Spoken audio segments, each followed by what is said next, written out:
皆さんおはようございます。はじめまして、ジュハナと申しますが、よろしくお願いいたします。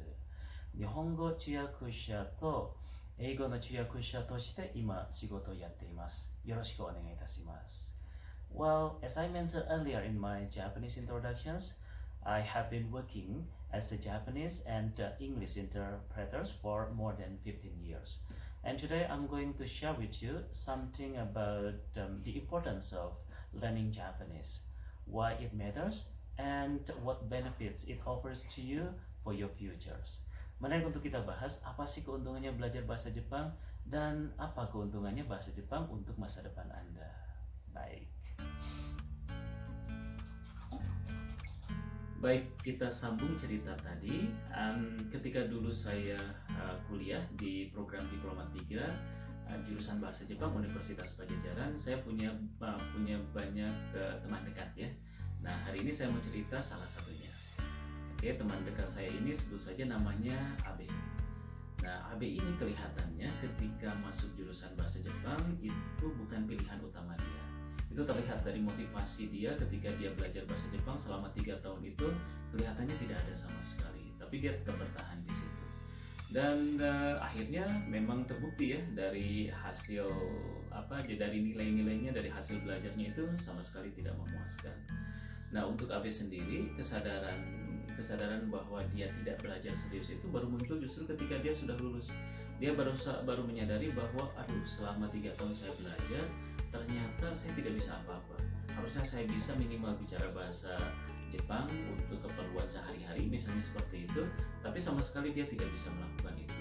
Kemudian dia berpikir bahwa kalau seperti ini bagaimana saya bisa bersaing untuk masuk dunia kerja. Dia merasa kecewa dengan dirinya sendiri. Kemudian dia bertekad untuk belajar bahasa Jepang dengan lebih serius lagi. Tetapi kali ini dia ingin belajar bahasa Jepangnya itu langsung di negerinya, di negeri matahari terbit ya, di Jepang begitu. Akhirnya dia memutuskan untuk mengikuti program 2 tahun di Nihongo Gakko di Jepang. Berangkatlah dia ke sana dan dia serius sekali belajar dan dia semangat sekali belajar bahasa Jepang walaupun di tengah kesibukannya bekerja arubaito atau bekerja paruh waktu, karena memang programnya mengharuskan dia untuk bekerja paruh waktu untuk membiayai hidupnya sendiri, selain juga membiayai biaya sekolahnya begitu.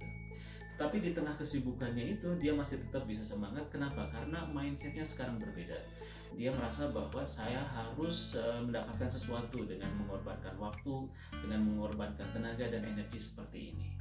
Singkat cerita, 2 tahun bisa dilewati dengan baik oleh Abe. Kemudian pulanglah Abe itu ke Indonesia. Tapi sekarang dengan kebanggaan bahwa dia sudah bisa berbicara bahasa Jepang dengan baik begitu. Berbekal itu dia melamar ke perusahaan yang ada di Indonesia, perusahaan Jepang yang ada di Indonesia, dan mulai meniti karir di sana.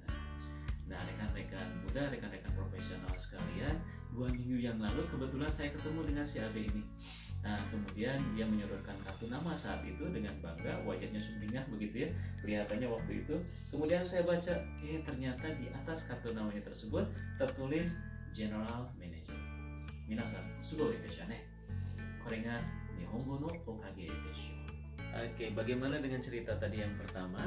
Nah, lumayan bisa kita ambil pelajaran ya. Nah, saya mau cerita yang kedua ini.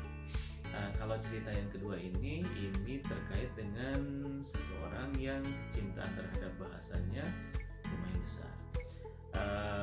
Kita sebut saja namanya Budi.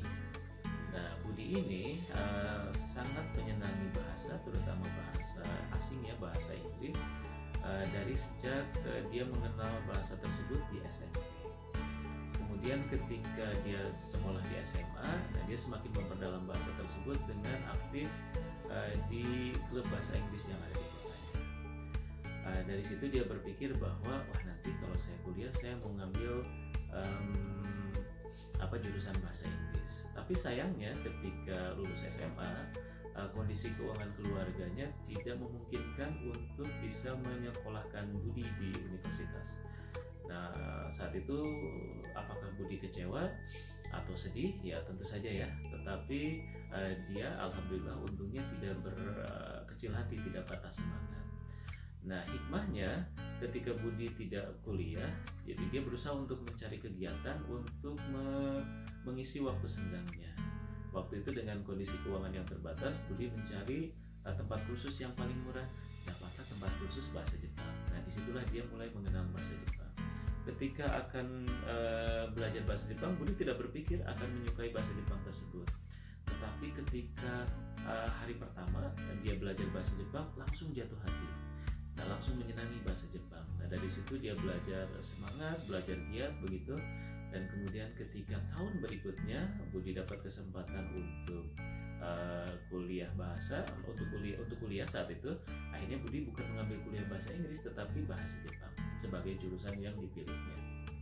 Nah, ketika dia masuk kuliah sekalipun, sebetulnya Budi itu masih bingung ya, karena senang saja dia ingin mengambil jurusan tersebut.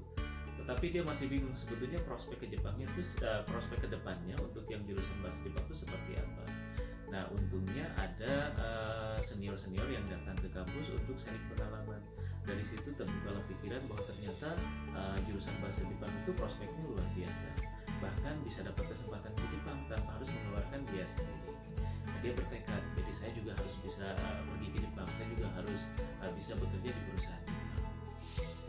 2 tahun, masuk tahun kedua kalau tidak salah waktu itu, Budi dapat kesempatan untuk ke Jepang setelah ada proses wawancara, proses seleksi begitu. Dia bisa istilahnya bisa memenangkan persaingan untuk mendapatkan kesempatan itu.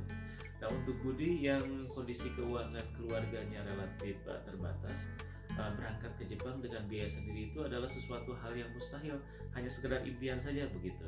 Tetapi akhirnya Budi mendapatkan kesempatan itu, alhamdulillah. Jadi dia bisa berangkat ke Jepang akhirnya. Berangkat ke Jepang sebenarnya tidak lama karena itu hanya program pertukaran pemuda saja saat itu ya. Jadi Budi berada di Jepang selama 1 bulan saja. Nah, tapi dampaknya luar biasa buat Budi ini. Ketika kembali ke Indonesia, Budi bertekad bahwa kedepannya nih saya harus menjadikan bahasa Jepang ini sebagai jalan rezeki saya. Saya ingin bekerja dengan memanfaatkan bahasa Jepang ini.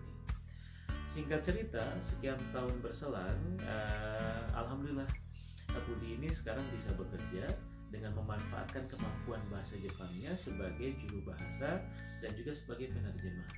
Dan Budi juga bisa membiayai kehidupan keluarganya dari kemampuan bahasanya tadi.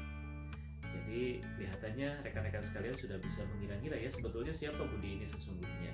Betul rekan-rekan sekalian, Budi itu adalah saya sendiri begitu. Jadi tapi saya nggak enak kalau bisa cerita dari awal itu langsung menyebut nama saya begitu ya. Oke, rekan-rekan sekalian, belajar dari 2 cerita tadi. Oke, saya harus kembali dulu nih ya ke pertanyaan di awal ya. Why does it matter to learn Japanese? Atau apa sih pentingnya mempelajari bahasa Jepang? Dari 2 cerita tadi kita bisa melihat ya, ketika seseorang berkomitmen belajar bahasa Jepang, ternyata bahasa Jepang menawarkan sesuatu buat kita. Oke, apa yang sebetulnya ditawarkan? So what the benefits does it offer us for our future if we learn Japanese? Kalau kita belajar bahasa Jepang, keuntungan apa yang kita dapatkan di masa depan? Nah, saya pikir kemampuan bahasa Jepang itu masih sangat relevan, masih sangat penting, masih sangat menjanjikan begitu. Kenapa? Karena hubungan baik antara Indonesia dengan Jepang masih terus berlanjut dan kita harapkan akan terus berlanjut.